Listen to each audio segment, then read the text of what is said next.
Hello students, आज हम डायहाइड्रिक alcohols पढ़ने वाले हैं। ये जो टॉपिक है ये आपको बोर्ड्स में कभी क्वेश्चन नहीं आता है इस पर। हाँ, बट कॉम्पिटिटिव एग्जाम्स में ऑब्जेक्टिव क्वेश्चंस में क्वेश्चंस पूछे जाते हैं डायहाइड्रिक अल्कोहल्स के लिए, सिर्फ इसीलिए हम पढ़ रहे हैं। एक सिंपलेस्ट डायहाइड्रिक अल्कोहल लेती हूँ, CH2OH, सिंगल बॉन्ड CH2OH। अब देखिए इस कंपाउंड का अगर मुझे dihydric, di means two and hydric means alcohol, जब टू OH ग्रुप्स अटैच्ड होते हैं तो हम उसे डायहाइड्रिक अल्कोहल बुलाते हैं। अगर मुझे इसका IUPAC नेम लिखना होगा तो क्या होगा, कितने कार्बन आइटम्स हैं, 2 कार्बन आइटम्स है, इसीलिए ये दोनों के बीच में सिंगल बॉन्ड है, इसीलिए एन डैश, फर्स्ट और सेकेंड नंबरिंग करने के बाद 1,2 और कितने OH है, 2 है, इसीलिए डाई, और OH के लिए हम क्या लगते हैं, OL। सो इथेन 1,2 डायॉल इसका नाम हो जाएगा। अगर मुझे इसका कॉमन नेम लिखना है तो क्या होगा, ये कैसा कार्बन है, 2 कार्बन आइटम है तो हम उसे क्या बुलाते हैं, इथिलीन। और जब 2 OH ग्रुप लगे होते हैं तो कॉमन नेमिंग में उसे ग्लाइकॉल बुलाते हैं, तो इसका नाम क्या हो जाएगा, इथिलीन ग्लाइकॉल। फर्स्ट चीज हमें जो पढ़नी है वो है फिजिकल प्रॉपर्टीज। फिजिकल प्रॉपर्टीज में फर्स्ट प्रॉपर्टी है स्टेट। ये जो कंपाउंड्स होते हैं यानी ग्लाइकॉल्स जो होते हैं ये कलरलेस लिक्विड्स होते हैं।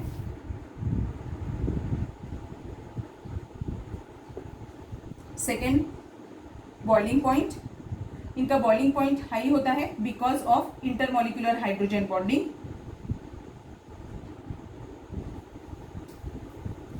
Third point, solubility, as they are readily soluble in water, same reason because of hydrogen bonding।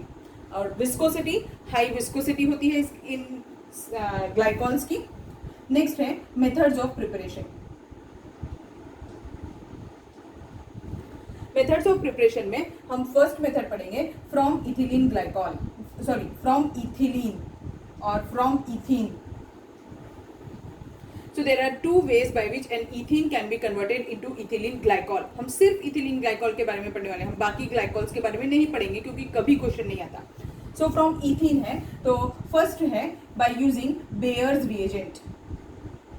याद आ रहा है आपको बेयर्स रिएजेंट क्या होता है, हमने बेयर्स रिएजेंट हमने 11th स्टैंडर्ड में पढ़ा था। बेयर्स रिएजेंट का मतलब होता है अल्कलाइन KMnO4, और ये क्या है, एक ऑक्सीडाइजिंग एजेंट है। बट अल्कलाइन KMnO4 जो है ये हाइड्रोक्सिलेशन रिएक्शन कैरी आउट करता है। हमने इसमें बहुत सारी मेथड्स पढ़ी थी बेटा, याद होगा आपको तो, लोअर टेम्परेचर पे, डाइल्यूट में, कोल्ड में, हॉट में, ऐसे सब क्वेश्चंस किए थे हमने बेयर्स रिएजेंट के साथ। यहाँ पर देखिए क्या होता है, CH2 double bond CH2 when it is treated with alkaline KMnO4 it gives CH2OH, single bond CH2OH, ऐसा कंपाउंड फॉर्म हो जाएगा। इस रिएक्शन को हम हाइड्रोक्सिलेशन रिएक्शन भी बुला सकते हैं, ठीक है। अब ये अल्कलाइन KMnO4 होता है बट ये कैसा रहता है, इसमें वाटर रहता है प्लस और नेसेंट ऑक्सीजन प्रोवाइड करता है अल्कलाइन KMnO4, तब जाके ये रिएक्शन होती है, डाइल्यूट कंडीशन में रहता है ये। अब नेक्स्ट है फ्रॉम इथीन ही रहेगा but it is used for preparation of ethylene glycol on large scale. Next है अगर लार्ज स्केल में बनाना है फ्रॉम इथीन तो रिएक्शन कैसी होती है, when ethene is treated with oxygen, molecular oxygen in presence of silver metal, it gives what, it gives CH2 with 1 common O। याद होगा हमने ये ईथर्स पार्ट में पढ़ा था, ये क्या है, इपॉक्सी रिंग है, और इस कंपाउंड का नाम क्या हो जाएगा, इपॉक्सी। कितने कार्बन एटम है, 2, इसीलिए epoxy ethane. And later on acid hydrolysis, अगर एसिड हाइड्रोलिसिस कैरी आउट किया तो ये क्या दे देगा, CH2OH मीन्स क्या बन गया, इथिलीन ग्लाइकॉल फॉर्म हो गया, ठीक है। सिर्फ यही 2 हमें मेथड्स ऑफ प्रिपरेशन पढ़नी थी, हम बाकी की मेथड्स ऑफ प्रिपरेशन नहीं पढ़ेंगे, इस पर ही कभी कभी क्वेश्चन पूछते हैं, इसलिए मैंने सिर्फ इतनी ही बताई। So next is chemical properties of ethylene glycol. हम इसमें सिर्फ इंपॉर्टेंट रिएक्शंस ही पढ़ेंगे इथिलीन ग्लाइकॉल की। तो सबसे फर्स्ट इसमें एसिडिक हाइड्रोजन प्रेजेंट होता है, इसीलिए हम सोडियम मेटल के साथ रिएक्शन पढ़ने वाले हैं। अब ये रिएक्शन 2 टाइप से होती है, at low temperature and at high temperature. अगर आपने लो टेम्परेचर लिया है it will replace only 1 hydrogen by sodium, so it will give what, CH2ONA, single bond CH2OH, ऐसा कंपाउंड बन जाएगा। If you are carrying out the reaction at higher temperature it will give what, CH2ONA, single bond CH2ONA, ऐसा compound form होगा। This shows that ethylene glycol is acidic in nature because sodium metal के साथ जब भी हम reaction करते हैं it replaces the hydrogen ion, तो वो हाइड्रोजन आयन जब रिप्लेस होगा सोडियम मेटल से, shows that its acidic character. Now next, if I am going to treat it with halogenating agent. अब अगर मैं हैलोजिनेटिंग एजेंट्स के साथ में रिएक्शन करती हूँ तो देखिए क्या होगा. हैलोजिनेटिंग एजेंट्स में फर्स्ट है PCl3. अगर PCl3 के साथ करेंगे on heating it will give what, CH2Cl single bond CH2Cl. अगर PBr3 के साथ में रिएक्शन करेंगे on heating it will give what, CH2Br single bond CH2Br. अगर हम PI3 के साथ रिएक्शन करेंगे ऑन हीटिंग, ये क्या देगा, CH2I single bond CH2I. Iodine जो होता है वो एक स्ट्रॉन्ग रिड्यूसिंग एजेंट है, इसलिए वो यहाँ से रिमूव कर देगा इसे और आयोडीन रिमूव हो जाएगा और कंपाउंड क्या बन जाएगा, इथीन. ठीक समझे आपको. अब नेक्स्ट रिएक्शन देखेंगे. Now next is reaction with inorganic acids. Inorganic acids जो होते हैं वो स्ट्रॉन्गर एसिड्स होते हैं as compare to organic acid. तो फर्स्ट हम रिएक्शन करने वाले हैं विद कॉन्सेंट्रेटेड सल्फ्यूरिक एसिड. अगर विथ कॉन्सेंट्रेटेड सल्फ्यूरिक एसिड करेंगे it is also called as king of chemicals and it is a very strong acid. तो ये क्या करेगा, it will remove water from it means it can act as a dehydrating agent. तो अब वो कैसे remove करता है ये देख लीजिए. ये ऐसा है ये वाटर मॉलिक्यूल कैसे रिमूव करेगा, CH2OH सिंगल बॉन्ड CH2OH. तो एक ये और एक हाइड्रोजन ये और दूसरा ये और एक हाइड्रोजन ये, ऐसे यानी एक से OH और एक से H और एक से OH लेगा. तो यहाँ पर OH लेना चाहिए था,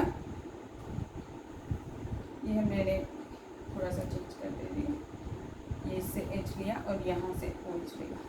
ठीक है. तो अब देखो स्पीशीज कैसे दिखेगा, कैसे बनेगा ये कंपाउंड. ये कैसे बनेगा, CH2 है, यहाँ भी CH2 है. तो 4 CH2 वैसे ही आप पहले इंटैक्ट लगा दीजिए. यहाँ पर एक ही ऑक्सीजन बचा है और यहाँ पर भी एक ही ऑक्सीजन बचा है. दोनों को लिंक कर दीजिए एक एक ऑक्सीजन से. So this is the structure of dioxin. एक बार बिटसेट में क्वेश्चन पूछा गया था कि what will happen when ethylene glycol is treated with concentrated sulphuric acid, और ऑप्शंस में बहुत सारी चीज़ें दी हुई थी. तो अब आपको याद रखना है क्या बनता है, उसमें डाइऑक्सिन बनता है. अब नेक्स्ट रिएक्शन विद मीन्स ये किसकी तरह एक्ट कर रहा है, डिहाइड्रेटिंग एजेंट की तरह एक्ट कर रहा है. Next is reaction with phosphoric acid. Phosphoric acid क्या होता है, H3PO4. ये भी स्ट्रॉन्ग एसिड है but it is a weaker acid as compare to H2SO4. तो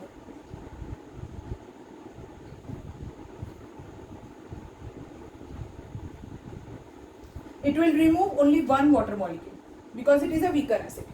तो ये एक वाटर मॉलिक्यूल रिमूव कर देगा. इस केस में 2 वाटर मॉलिक्यूल्स रिमूव हुए थे, यहाँ पर सिर्फ एक ही वाटर मॉलिक्यूल रिमूव हो रहा है. अगर सिर्फ एक वाटर मॉलिक्यूल रिमूव होगा तो स्ट्रक्चर कैसे दिखेगा, देखिए CH2 तो इंटैक्ट है, तो चारों तरफ CH2 वैसे ही बना दीजिए. 2 OH ग्रुप भी वैसे ही इंटैक्ट है, एक OH यहाँ एक OH यहाँ, और ये दोनों CH2 को ऑक्सीजन से लिंक कर दीजिए. तो ये जो कंपाउंड फॉर्म हुआ है, ये कंपाउंड का नाम क्या है, name of this compound is diethylene glycol. Ethylene है और ग्लाइकॉल यानी 2 OH ग्रुप है, इसीलिए diethylene glycol. Now next is reaction with periodic acid. Periodic acid is a oxidizing agent और उसका फॉर्मूला होता है HiO4. ये बहुत इंपॉर्टेंट है, बहुत बार पेपर में इस पर क्वेश्चन पूछता है. और ये क्या कैरी आउट करता है, it carries out 1,2 glycol splitting. यानी अगर एडजेसेंट कार्बन एटम पे OH ग्रुप लगे होंगे तो वो ब्रेक करता है. अगर एडजेसेंट नहीं होंगे तो ये ब्रेक नहीं करेगा. Means it is applicable only for vicinal diode. इसका एक और रिप्लेसमेंट है, इसके जगह पर हम पैरायोडिक एसिड के जगह पर लेड टेट्रा एसीटेट भी यूज कर सकते हैं. सेम कंडीशंस सेम रिजल्ट देता है, वो भी 1,2 ग्लाइकॉल स्प्लिटिंग कैरी आउट करता है. और जब भी हम पैरायोडिक एसिड के साथ रिएक्शन कैरी आउट करते हैं ग्लाइकॉल्स की, दे गिव्स एल्डिहाइड्स, कीटोन्स और mixture of aldehyde and ketone. Let's see the reaction for it. CH2 OH OH. अगर इसका मैंने HiO4 के साथ रिएक्शन कैरी आउट कर दिया तो क्या होगा, यहाँ से स्प्लिटिंग हो जाएगी. अब अगर यहाँ से स्प्लिटिंग होगी तो क्या है, देखो एक कार्बन एटम है, ये ऑक्सीडेशन कैरी आउट करने वाला है. तो एक कार्बन एटम का क्या ऑक्सीडाइज प्रोडक्ट बनेगा, फॉर्माल्डिहाइड प्लस इसका भी क्या बनेगा, फॉर्माल्डिहाइड, प्लस ये एक ऑक्सीजन निकला है तो यहाँ पर वाटर भी फॉर्म होगा क्योंकि आप हाइड्रोजन रिमूव कर रहे हैं, और ये HiO4 काय में कन्वर्ट हो जाएगा HiO3 में। तो देखिए आल्डिहाइड बन गया इसमें। अब अगर सपोज करिए मेरे पास कंपाउंड ऐसा है CH3CH 1 2 3 4 CH2OH ऐसा कंपाउंड है, और इसका रिएक्शन हम HiO4 के साथ करा रहे हैं, तो ये भी ऑक्सीडेशन कैरी आउट करेगा और कहाँ पर स्प्लिटिंग करेगा, यहाँ ग्लाइकॉल पोजीशन पे ही करेगा। अब यहाँ स्प्लिटिंग होगी तो क्या होगा, देखिए ये 2 कार्बन एटम है तो 2 कार्बन एटम वाला आल्डिहाइड बनेगा, तो CH3CHO, क्योंकि ये उतना स्ट्रॉन्ग भी ऑक्सीडाइजिंग एजेंट नहीं है कि वो इसको एसिड में कन्वर्ट कर दे, और ये एक ही कार्बन एटम है इसीलिए ये एक कार्बन एटम वाला आल्डिहाइड बनाएगा, plus water molecule plus HiO3।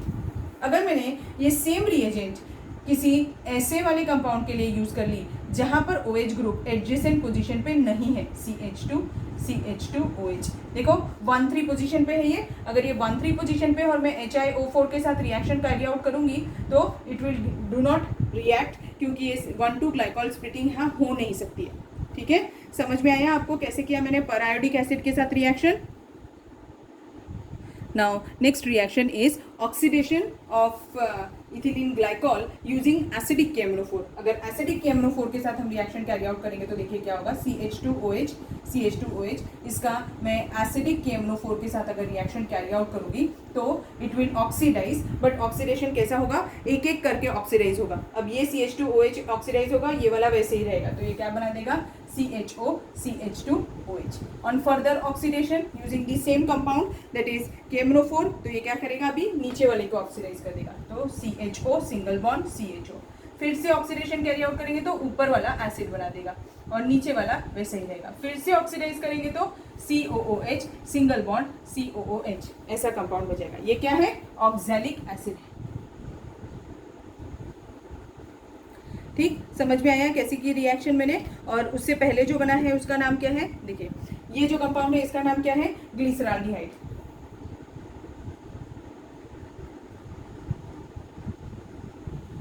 और जो नेक्स्ट कंपाउंड बना है 2 CHO ग्रुप वाला, ग्लाइऑक्सैल। और उसके बाद में जो कंपाउंड बना है वो glyoxalic acid, glyoxalic acid. So this was all about the chemical properties of ethylene glycol. अब next point है, last point, uses. So first है antifreeze agent की तरह यूज करते हैं हम इसे। antifreeze agent यानी क्या, कार रेडिएटर्स में वाटर के साथ मिक्स करके ऐड करते हैं जिससे जो कोल्ड कंट्रीज होती है वहां पर वाटर फ्रीज नहीं होता कार रेडिएटर के अंदर का, इसीलिए इसे as a anti freezing agent की तरह यूज करते हैं। सेकेंड यूज है, हम इससे पॉलीमर भी बना सकते हैं जैसे टेरिलीन। और third, different types of glycols. ठीक, समझ में आ गया अब आपको ये reaction. So this much is enough for today's class. Thank you.